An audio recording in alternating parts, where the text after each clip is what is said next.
Well, good day, everybody. Hope everybody's having themselves a great and awesome day. Welcome to Top 10 Tuesdays and Thursdays. Yes, I know it's Friday, but as I mentioned yesterday in the video that we did, it was the opening of the divisional playoffs in Major League Baseball. So I wanted to take that opportunity to go over the picks that my fellow Sunday Night Sports guys panelists, Troy McKenzie and Troy Blades, offered up who they thought were going to win in those series, and I gave my own prediction. So we kind of did a little bit of baseball thing there yesterday, but I didn't want to get out of the week without doing the top 10 because, as I promised, we are going to do exclusively top 10 hockey for the month of October in honor of the start of the 2019-2020 National Hockey League season. So last Tuesday, we did the top 10 teams that I have witnessed in my lifetime, mainly the Stanley Cup winners.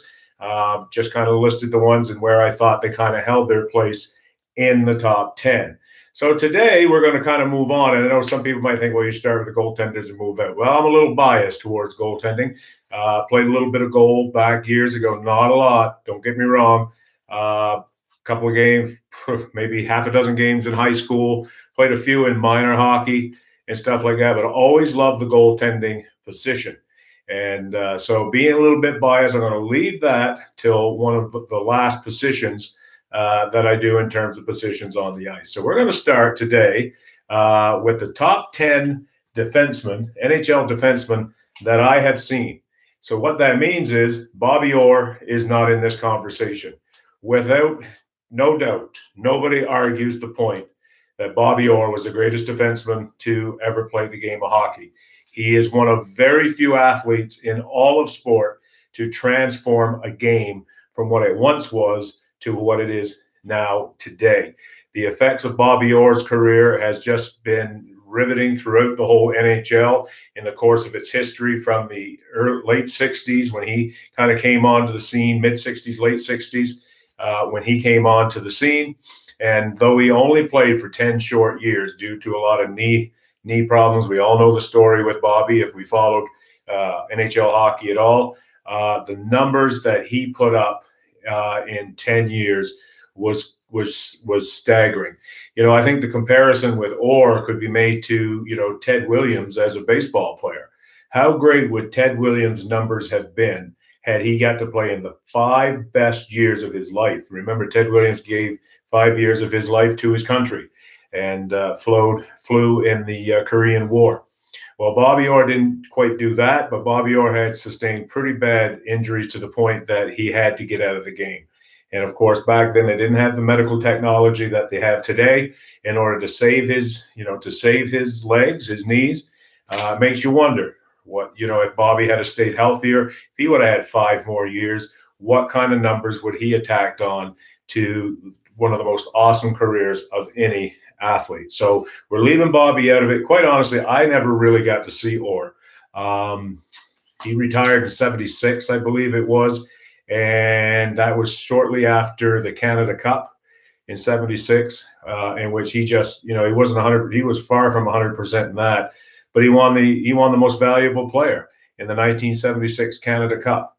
And, it makes me always wonder, had Bobby played in the 72 series, the Summit Series, as it's called here in Canada, between Russia and Canada, I don't think it goes to 8 games. Well, it would have went what it went, 7, I guess, best of 7, whoever won 4. But I don't think it would have got like that. I think it would have been over short and sweet. It would have been a shorter series, and that would have been back when Orr was in his prime, back in 1972. So had he been healthy then, I don't even think would have been even worth watching. But nonetheless, it is acknowledged that Bobby is the greatest defenseman of all time. So I want to list the 10 whom I've watched over the years, and this is not an easy choice to make. It's a hard 10, and there are guys who probably could be supplemented for others in this top 10. Everybody has their own opinion on these things.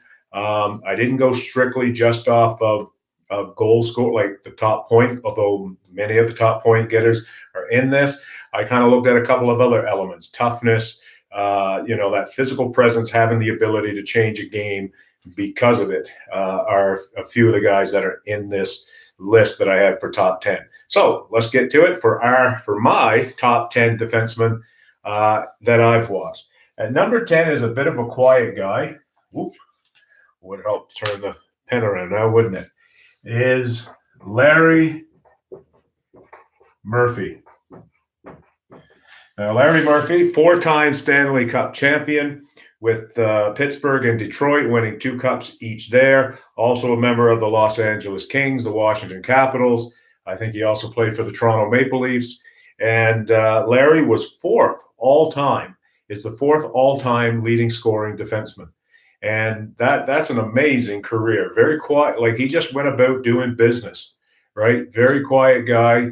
A lot of Canadian, you find a lot of the Canadian players generally are like that. They just do business, right? They just show up. Very much sustained to the Bill Belichick. Do your job, right? And Larry Murphy was very much a do your job. 3-time All-Star. He's the 5th all-time scorer, 4-time Stanley Cup winner. And also, what else did I read on Murphy? I think he was involved in 2 Canada Cups. He might have been 2 Canada Cups, including the 91 Canada Cup, which is recognized as maybe the greatest team ever assembled in all of hockey history. It had Murphy, it had Coffey, it had Ray Bourque, it had Gretzky, Lemieux, Messier, Howard Chuck. It was stacked. That was a stacked deck. And 3 of the most memorable games in the history of hockey. I'll tell you what, if you want to be nostalgic and go back into the archives and watch hockey, watch that 3-game series between Russia and Canada back in 1991. All 3 games, I think, went 6-5. And of course, that ever famous goal scored by Lemieux from Gretzky, called by the late great Dan Kelly, was just simply an awesome, awesome performance to watch. And you know what? For Russia to take them to 3 games and 6-5 in all game says a lot about the Russian team too at that point in time. Number 2 is a little different twist here, and I went with Scott Stevens. And Scott Stevens, 13 All-Star games. I was surprised to know that. Larry Murphy, only 3-time All-Star. I'm going to have to look that one up again. That must be a misprint. Scott Stevens, 13-time All-Star, 3 Stanley Cup titles. He also was a part of the 91 Canada Cup. But why I have Scott Stevens here, he's in the top 50 scorers of all time as well. The reason I have Scott Stevens, he is one of those guys I talked about with a physical presence it just changed the course of a game and the way teams played. This guy here may well have been the hardest hitter ever in the history of the National Hockey League. He may have. That's subjective, I understand, but that guy just had that look. And back in that time, it's not like today. You get caught with your head down in the 90s, and guys like this made you pay. And that's why the game was different. I mean, you understand in the 90s when that was still the kind of the Oilers were there. The Pittsburgh Penguins were good when the Penguins won a couple of Stanley Cups. But then when Stevens got from Washington and got over to New Jersey, he got with, Jacques Lemaire and all them, and they started playing that trap, which was ideal to Stevens' skill set because of that way that he played, that hard hitter. And there's famously, you can go on YouTube and just type in Scott Stevens all-time hits. And man, just bone-crushing hits, right? I mean, they always tell me, and I didn't play a load of hockey, but people who do play it always say it was better to get hit on the boards, close to the board, like a hard hit in the boards that rattles the boards. It makes the fans, all giddy and excited. You can hear it. You see the glass rattling. But apparently that doesn't really hurt. It can hurt, but it's nothing compared to an open ice hit. And you can imagine some of these guys, whatever their speeds they were getting up to at that point, 30 miles an hour, maybe 35. I guess today they can get up to 40. McDavid and some of these guys. So we're, between 30 and 40 miles per hour, that's pretty fast. And when you're, heading head on, ooh, baby. So Scott Stevens, you get number 9. The next guy, I gave some thought to this because I thought the ones that I've seen ones that can impact a game with their ability. And there's a lot to be made in this list. And I'll throw in a few extra names after that could have got put on this list. But I think I'd be amiss by not having at least somebody from today's game. And many argue that the game today is greater than it's ever been, that there's no generation that really compares to this one. Again, that's up for debate. For arguing's sake, there's no doubt they're bigger, they're tougher in ways, but faster. And one guy today reminds me of a guy that's going to appear in this list a little bit later. And this guy's name is Erik Carlson. And Carlson is a two-time Norris Trophy winner. Also with Larry Murphy. He was a two-time Norris Trophy winner, I believe, as well. So Carlson, two-time Norris Trophy winner, 6 All-Stars appearances. No Stanley Cups yet, played with Ottawa. Got to the conference finals with Ottawa, but now he's with the San Jose Sharks. And still fairly young enough that there's still some good years left in him if he isn't as injured as everybody thought he was last spring when they played. And he just wasn't 100% for San Jose. But Carlson is one of those guys who is such a fluid skater. Just to make, like, it makes you wonder, how can somebody be that smooth, like on a pair of blades? It just is amazing. And the guy definitely has, he has that hockey sense. He knows how to hit the hole, find the right guy to pass to. He's in the, knows when to cruise into the slot area. And when you have that kind of speed and skating ability, that's kind of Bobby Orrish, right? Where Orr would be that guy that could go down behind the net and make plays and get back to his point. So I felt I had to get somebody from today's game in here. And, there could have been some other ones, Drew Doughty, Duncan Keith, even Carlson's teammate, Brent Burns, could possibly be a candidate for that as well. But I always thought Erik Carlson was a bit of a true impact type player. At number 7, I am going to go with a favorite who's just about ready to call it a career. And Boston fans, I hate to say it, but Big Z is on his last leg, and this is going to be his last year, from what I know. Zdeno Chara. And Chara is much like Scott Stevens, I would say, one of those physical entities that just his presence in a hockey game matters. And we can't go by the Zdeno Chara we see today, but of course, we all know what happened last spring with the injury he sustained with the puck coming to his mouth and having his jaw wired and whatnot. I mean, this guy here epitomizes leadership, just the same as Scott Stevens did when he was with the New Jersey Devils and those Stanley Cups. Big Z, 1 Stanley Cup, 1 Norris Trophy, 7-time All-Star. But he is a guy that when he's on the ice, people know. They know he's on the ice, and they react differently than when a guy like that isn't on the ice. And for a guy who started out, was it with the Islanders or Ottawa? He played for both franchises, right? So I forget how that went. Ultimately ends up in Boston, where he has his biggest success and where I think he really, developed himself into a Norris Trophy type player. So Big Z comes in at number 7. Number 6 is a guy from my home province here in Canada, in Nova Scotia. And I felt I had to go with Al Mc. Could be an I there, I'm not sure. Al McGinnis. 3rd all-time scorer in the National Hockey League, 1 Stanley Cup with the Flames, Canada Cup in 91, 12 All-Star appearances for Mr. McGinnis. And Al, one of the hardest shots, at one point had the hardest shot in all of hockey. I think even Zdeno Chara even clocked him a bit more at 102. But I remember when McGinnis, he had the hardest shot in the NHL. But another guy who was a real good playmaker as a defenseman, big on the power play. Not quite a Carlson type guy as far as skating, but not bad. Definitely one of the leaders and spark plugs of that 1989 Calgary Flames Stanley Cup, I think. I'm grasping. I think that's when it was. Or it might have been 87. No, I think it was 89, and they beat the Montreal Canadiens. At number 5, and I could very well have flip-flopped this guy with the guy at number 4. But I think I took the guy at number 4 out of sentimental reasons, being a former fan of that team. But at number 5, Denis Potvin, the captain of the 4-time Stanley Cup champion New York Islanders, 3-time Norris Trophy winner, 7th all-time scoring, and 9 All-Star appearance. Let me tell you something. This guy here is probably who inspired this guy, Scott Stevens. See if I can just pull that around there a little bit more. There we go.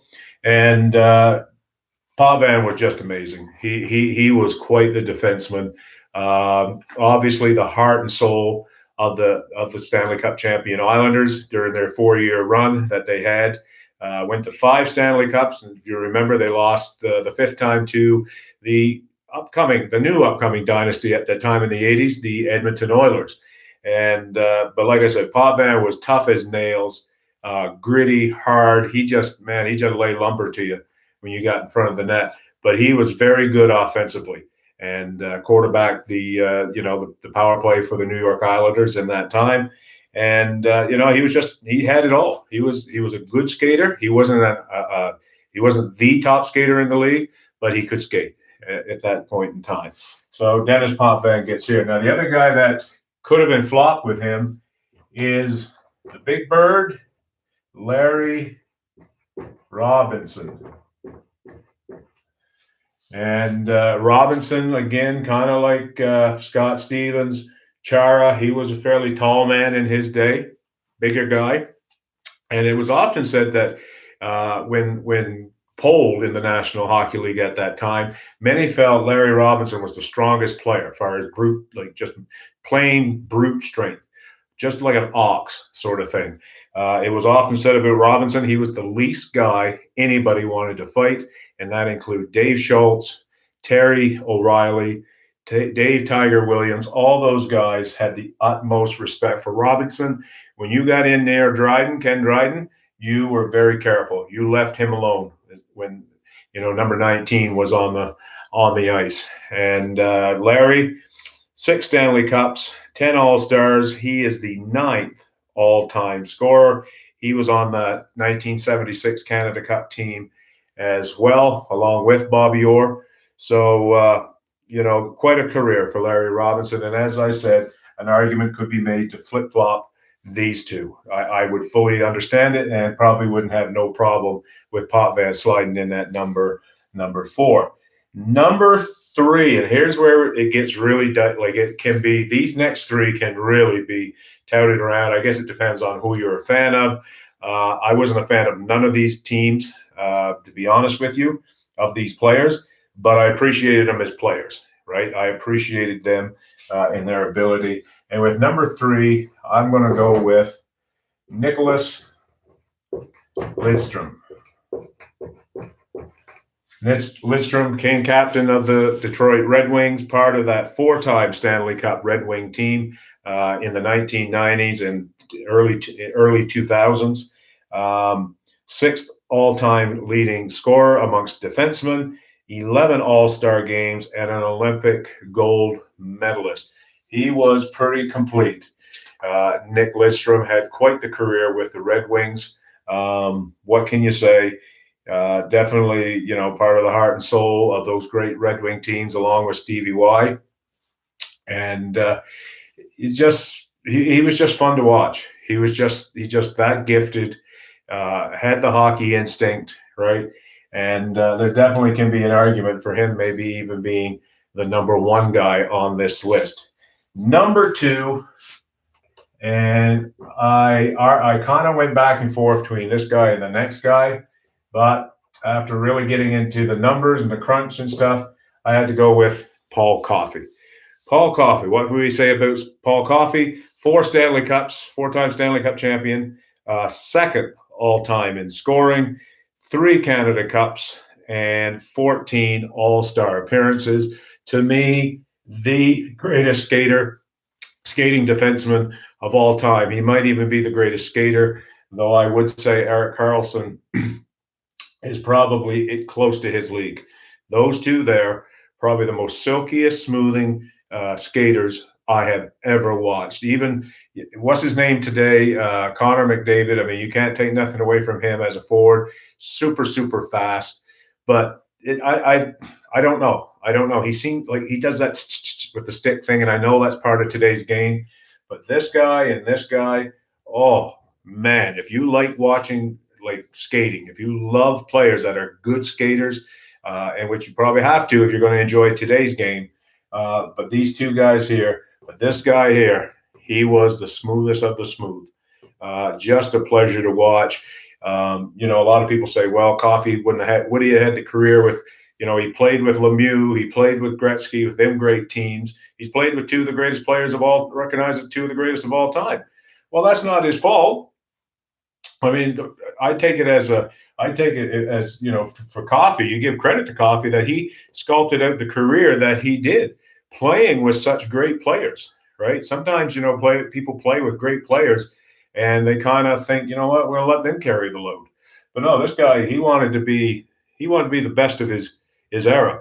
And there's no doubt Paul Coffey was right there. But one other guy stood in his way. And again, depends on who you are. Maybe if you were an Oiler fan, you would give him the nod. Maybe if you were a, you know, Detroit Red Wing, you'd give Nick Lidstrom the nod. Okay. Well, the number one guy I've decided to go with, and I wasn't even a Bruins fan at this time during this guy's career, but I was very happy for him to see him get his Stanley Cup in Colorado, and that is number 77, Ray Bourque. Ray Bourque. Listen to these numbers. He got his Stanley Cup win in Colorado. It's a shame it couldn't have happened in Boston. With a career like this, he deserved to have a cup in Boston. I wouldn't have said so much back then because back in those days, I was a big Montreal Canadiens fan. That's another story for another day for those of you who are just discovering that I was once a Montreal Canadiens fan. 30 years I was, to be exact. All-time leading scorer amongst defensemen, 1,500 and something points. Let me see if I can just kind of pull that up there and see what happens. 1,579 points. Paul Coffey had 1,531 games played. Bourque had 1,612. Coffey 1,409. So you have to think if Coffey would have got them extra 200 games in, he probably would have scored enough to overtake Bourque. So the argument for Coffey could still stand, but you have to go off of what you have to go off of, right? 4 Stanley Cup championship, all-time leading scorer, 2 Canada Cups, 19 All-Star appearances.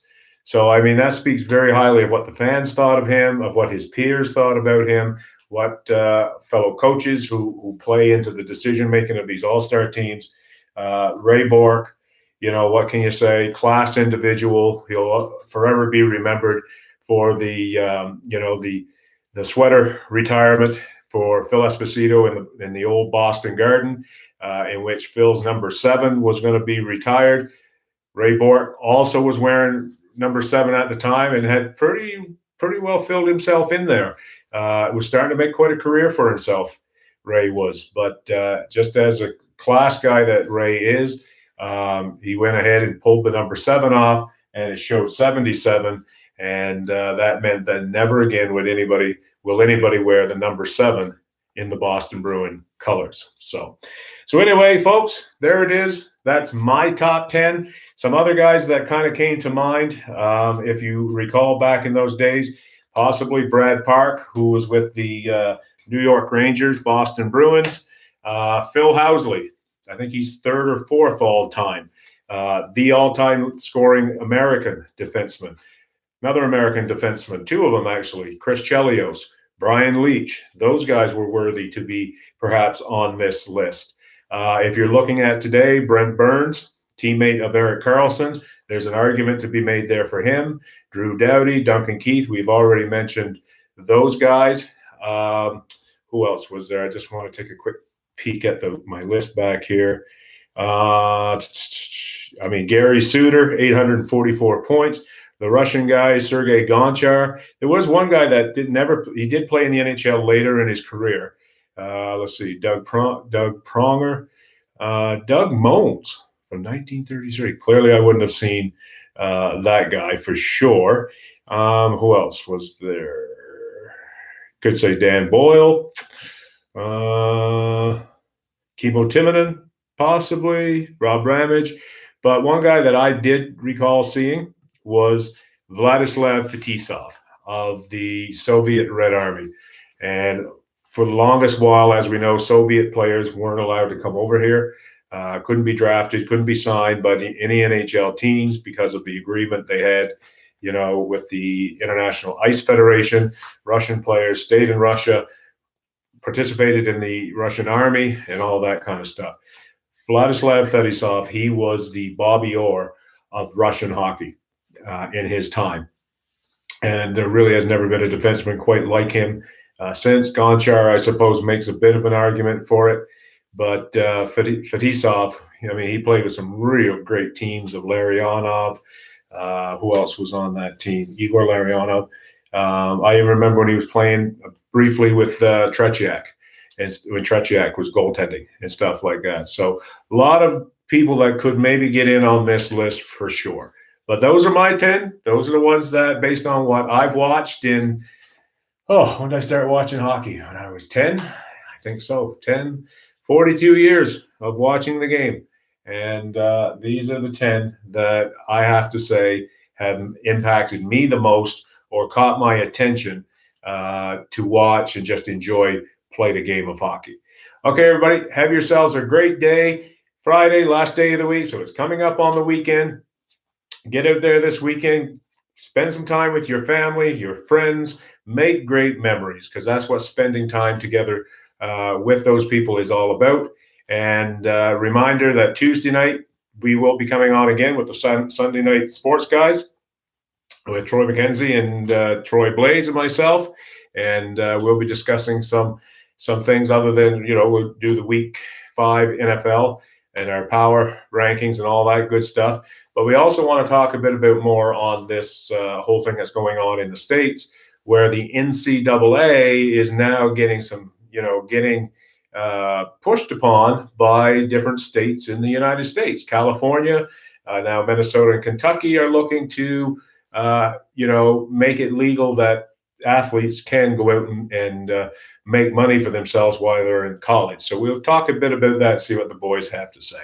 But anyway, don't want to keep Bill Eager in the point. Have a great weekend. Watch some hockey, watch some football, watch some baseball. It is the greatest weekend for sports that there is this particular one, because they all collide together, all with something very meaningful. So anyway, thanks so much for watching, and we'll see you again on Monday for the next edition of Dukes Daily. Thanks for watching. Talk to you then. Bye for now.